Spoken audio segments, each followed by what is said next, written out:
नमस्कार, चलिए जानते हैं राजस्थान की ताजा खबरों को। लेकिन उससे पहले अगर आपने अभी तक इस चैनल को सब्सक्राइब नहीं किया तो सब्सक्राइब कर लें ताकि आपको राजस्थान की ताजा खबरें रोजाना मिलती रहे। सबसे पहली और बड़ी खबर, सशस्त्र सीमा बल में निकली वैकेंसी। 10वीं पास उम्मीदवार 18 जून तक कर सकेंगे अप्लाई। 1,77,000 तक मिलेगी सैलरी। सरकारी नौकरी की तैयारी कर रहे युवाओं के लिए शानदार मौका है। सशस्त्र सीमा बल ने 1600 से ज्यादा पदों पर वैकेंसी निकाली है, जिसके तहत tradesman, constable, head constable, ASI और सब इंस्पेक्टर के कुल 1638 पदों पर भर्ती की जाएगी। इस भर्ती के लिए उम्मीदवार सशस्त्र सीमा बल की ऑफिशियल वेबसाइट ssb.nic.in पर जाकर 18 जून तक ऑनलाइन अप्लाई कर सकते हैं। एसएसबी की ओर से भर्ती कुल 1638 पदों के लिए निकाली गई है। अगली खबर, गहलोत बोले हमारे यहाँ सब अनुशासन से होता है। पायलट के अल्टीमेटम पर भी दिया जवाब। करप्शन और पेपर लीक के मुद्दे पर राजस्थान के पूर्व डिप्टी सीएम सचिन पायलट के अल्टीमेटम में अब एक सप्ताह का वक्त बचा है। अल्टीमेटम को लेकर पहली बार सीएम अशोक गहलोत ने बुधवार को बयान दिया है। गहलोत ने कहा कि मीडिया बातों को ज्यादा फैला देती है, हम उस पर बिलीव नहीं करते। हम मानते हैं कि पूरी कांग्रेस एकजुट होकर लड़े, हम चुनाव जीत कर आएंगे। गहलोत जयपुर स्थित बिरला ऑडिटोरियम में मीडिया से बातचीत कर रहे थे। उन्होंने कहा कि हमारे यहाँ तो अनुशासन से होता है, एक बार हाईकमान जो तय कर देता है उस फैसले को सब मानते हैं।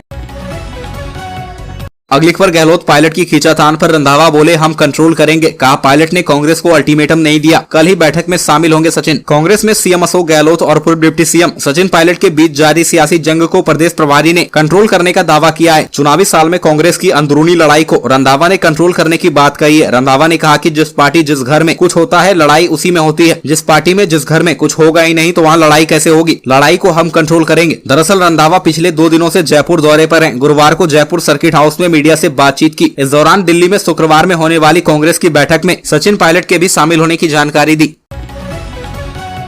अगली खबर, आयोग अध्यक्ष ने सुनी सफाई कर्मचारियों की समस्याएं। कहा कर्मचारी हितों के लिए सरकार निरंतर प्रयासरत। राज्य सफाई कर्मचारी आयोग के सदस्य ओम प्रकाश लोहिया ने गुरुवार को जिला कलेक्ट्रेट सभागार में सफाई कर्मचारियों की समस्याएं सुनी और उनके शीघ्र समाधान के लिए नगर परिषद आयुक्त को आवश्यक निर्देश दिए। उन्होंने कहा कि राज्य में 13,184 सफाई कर्मचारियों के पदों पर भर्ती की प्रक्रिया शुरू कर दी गई है। उन्होंने कहा कि सरकार और आयोग सफाई कर्मचारियों के हितों को लेकर निरंतर प्रयासरत है। इस दिशा में सकारात्मक कदम उठाए जा रहे हैं। लोहिया ने कहा कि सफाई कर्मचारी आयोग के निर्देशानुसार राज्य की सभी नगर निकायों में पहुंचकर सफाई कर्मचारियों की समस्याओं को सुन रहे हैं और उनके निस्तारण करने के सार्थक प्रयास कर रहे हैं।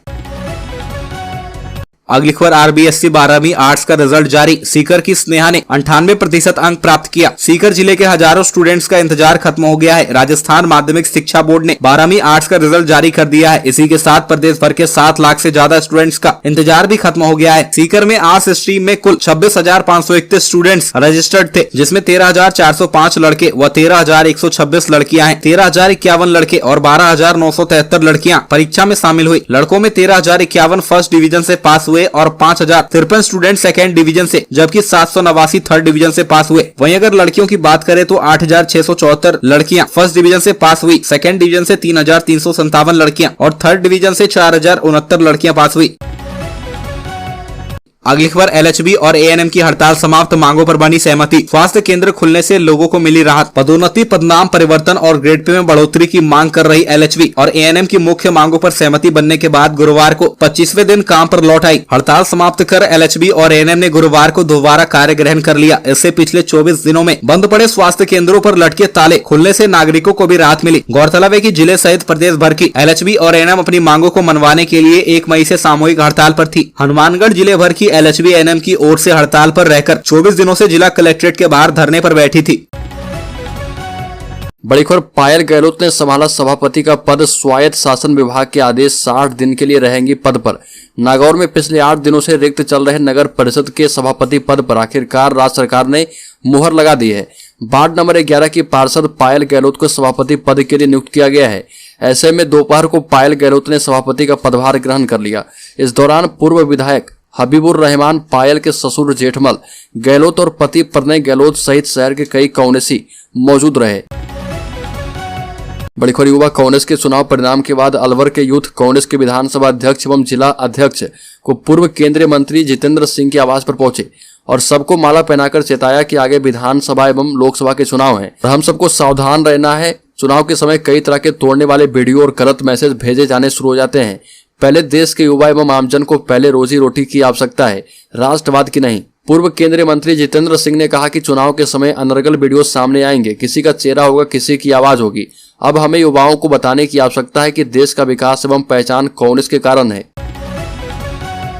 बड़ी खबर कोटा में बोले अमन गुप्ता, डिग्री से ज्यादा स्किल जरूरी है, सिर्फ डॉक्टर या इंजीनियर से देश नहीं चल सकता।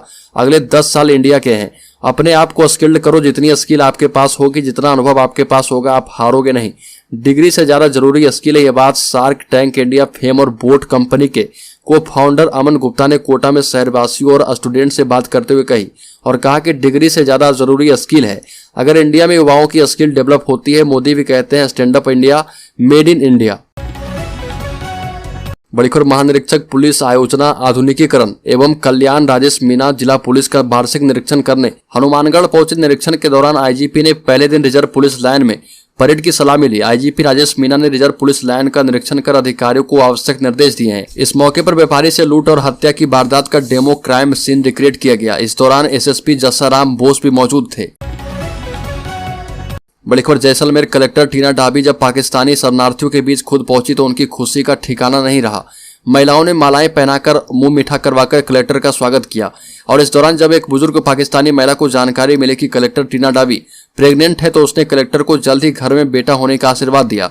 कलेक्टर टीना डाबी ने मुस्कुराकर कहा कि मां अगर बेटी भी हो जाए तो भी बहुत बढ़िया होगा। इस दौरान वहां मौजूद सभी लोगों ने कलेक्टर टीना डाबी को बधाई भी दी, साथ ही उनके लिए 40 बीघा जमीन रिजर्व करने पर आभार जताया। बड़ी खबर पायलट के सवाल पर हेल्थ मिनिस्टर ने कहा कि हमारे नेता हैं। राजस्थान हेल्थ मिनिस्टर और आबकारी मिनिस्टर प्रसादी लाल मीणा एक दिवसीय दौरे को लेकर बाड़मेर पहुंचे। सर्किट हाउस में मंत्री हेमाराम चौधरी एवं गौ सेवा आयोग अध्यक्ष मेवाराम जैन ने स्वागत किया। मीडिया से बातचीत करने के दौरान कांग्रेस 2 गुटों में बटी है, इस सवाल पर पूछने पर मिनिस्टर बिना जवाब दिए रवाना हो गए और चलते चलते बोले या मुझे पता नहीं है। पायलट के सवाल पर बोले मंत्री ने कहा कि पायलट हमारे नेता है, कार में बैठ गए। बड़ी खबर पूर्व मंत्री भड़ाना ने कहा कि मेरे पास करप्शन के प्रूफ हैं। हरियाणा के पूर्व मंत्री करतार सिंह भड़ाना ने अशोक गहलोत एवं सचिन पायलट के बीच चल रही सियासी खींचतान पर कटाक्ष किया और कहा कि इससे राजस्थान की जनता का बड़ा नुकसान हो रहा, क्योंकि पायलट एवं गहलोत की खींचतान में विधायक बगैर लगाम के घोड़े हो गए हैं जिन पर किसी की लगाम नहीं है। विधायकों ने इतनी लूट मचाई है कि एक विधायक का तो मेरे पास प्रूफ है जिसने करोड़ों रुपए का माल उठा लिया है और हमने उसकी शिकायत की तो जवाब मिला है कि मुख्यमंत्री को अभी इसकी जरूरत है, इसलिए कोई मदद नहीं मिल सकती। बड़ी खबर गहलोत सरकार को घेरने के लिए भाजपा का प्लान जून तैयार है। आपको बता दें कि बीजेपी ने गहलोत सरकार को घेरने के लिए जून महीने का मास्टर प्लान तैयार कर लिया है। इसके तहत धरना, जनसभाएं, सोशल मीडिया कैंपेन, प्रबुद्ध जन सम्मेलन सहित कई गतिविधियां होनी है। भले ही अभी विधानसभा चुनाव में वक्त है, लेकिन भाजपा ने अपनी तैयारियां शुरू कर दी है। पार्टी ने गहलोत सरकार को घेरने के लिए जून महीने का मास्टर प्लान भी बनाया है।